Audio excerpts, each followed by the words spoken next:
Corona virus की vaccine लगाने वाले हम जिन्स परस्त हो जाते हैं। ये कहना है ईरान के एक मजहबी रहनुमा आयतुल्ला अब्बास तरबेजी साहब का। और बात सिर्फ यहां तक नहीं रुकी, उन्होंने अपने पैरोकारों को मना किया कि उन तमाम लोगों से दूर रहें जो ये वैक्सीन लगवा चुके हैं।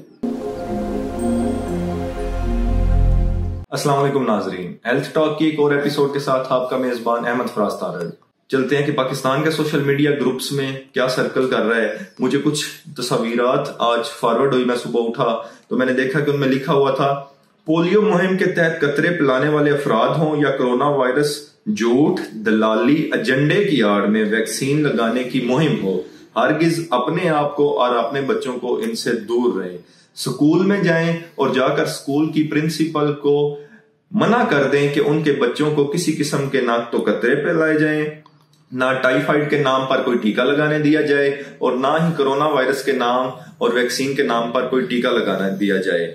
और अगर आप चाहते हैं कि आप जिंदा रहें, नॉर्मल सेहतमंद जिंदगी के ख्वाह हैं, तो स्कूल में ऐसा कोई भी एक्शन ना होने दें, क्योंकि यहूदी बिल गेट्स नस्ल कशी का ऐलान कर चुका है, इंसानों को मारने के लिए बतौर हथियार अद्वियात का इस्तेमाल कर रहे हैं।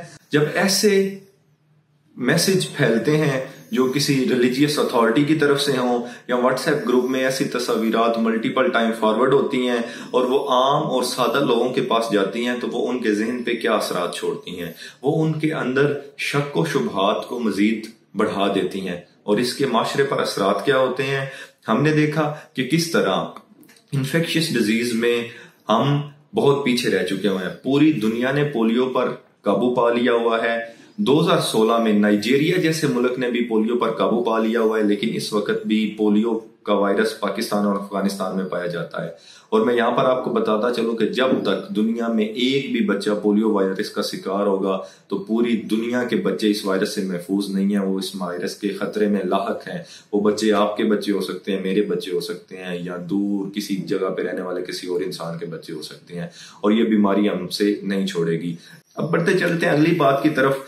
ये आयतुल्ला अब्बास तबरेजी वही साहब हैं जिन्होंने हैरिसन मैनुअल ऑफ मेडिसिन को आग लगा दी थी। अगर आप में से कोई भी मेडिकल शोबे से तल्लक रखता हो तो आपको पता होगा कि इस किताब की कितनी अहमियत है। और उन्होंने इस किताब को ये कहकर आग लगाई थी कि इस्लामिक मेडिसिन आने के बाद ये मेडिसिन की किताब इर्रेलेवेंट हो चुकी है, गैर मुतल्लका हो चुकी है, जबकि ऐसा कुछ भी नहीं हुआ।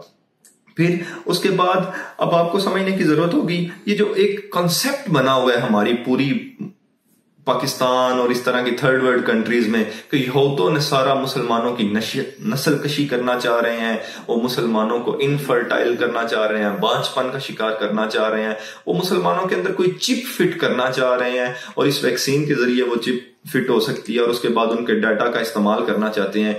खुदारा इस ग्रैंडियोसिटी से बाहर आ जाएं, इस झूठी अजमत के ख्वाब से बाहर आ जाएं। आपका डाटा लेकर उन्होंने क्या करना है, या आपका डाटा इतना एक हर इंडिविजुअल के डाटा को वो क्या संभाल के उन्होंने उससे क्या हासिल करना है, कुछ भी ऐसा नहीं है। ये तमाम आपकी झूठी अजमत और झूठी ग्रैंडियोसिटी की बातें, इनमें सरासर कोई हकीकत नहीं है, इनसे बाहर आ जाएं। और फिर इसके साथ साथ मेरी थोड़ी सी रिक्वेस्ट भी होगी एक मजहबी अथॉरिटीज से कि खुदारा ऐसी बातें ना किया करें। आप लोगों को इधर एक कॉन्सेप्ट समझने की जरूरत है कि अथॉरिटी क्या होती है। जैसे देखें, मजहब का कोई मामला होगा तो हम किसी मजहबी रहनुमा के पास जाएंगे क्योंकि वो उस चीज में एक अथॉरिटी रखता है और उसकी बात को मुस्तनिद समझा जाएगा और उस पर अमल किया जाएगा।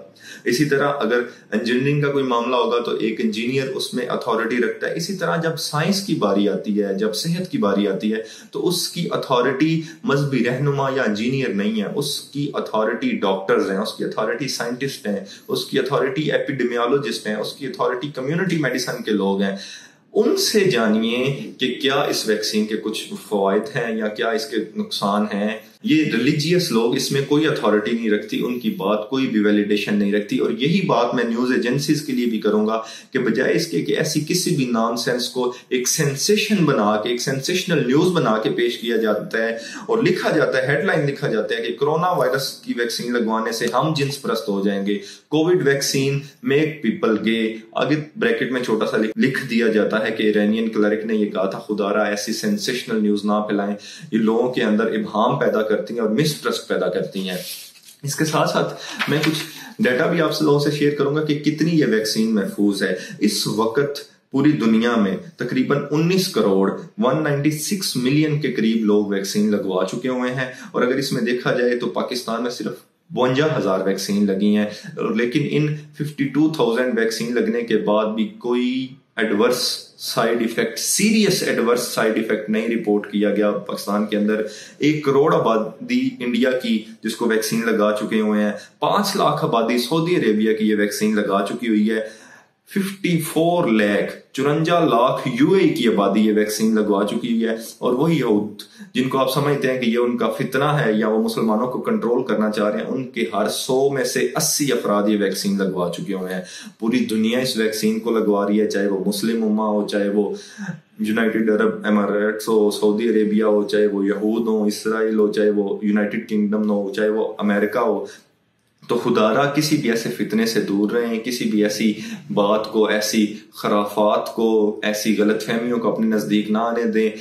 अपने लिए, अपने बच्चों के लिए और एक बेहतर मुस्तकबिल के लिए हर तरह की वैक्सीन, चाहे वो बच्चे की पैदाइश के वक्त ईपीआई के स्केड्यूल की वैक्सीन हो, चाहे वो टाइफाइड की वैक्सीनेशन हो, चाहे वो पोलियो के कतरे हो, चाहे वो कोरोना वायरस की वैक्सीनेशन हो, उसको लगवाएं। क्योंकि बीमारी का जड़ से खात्मा उसकी प्रिवेंशन है, और प्रिवेंशन में सबसे बड़ा टूल वैक्सीन का है। क्योंकि प्रिवेंट नहीं करेंगे तो बीमारी हो जाएगी और फिर ट्रीटमेंट की तरफ बात आएगी, और ट्रीटमेंट एक्सपेंसिव भी है, मुश्किल भी है, तकलीफ दे भी है।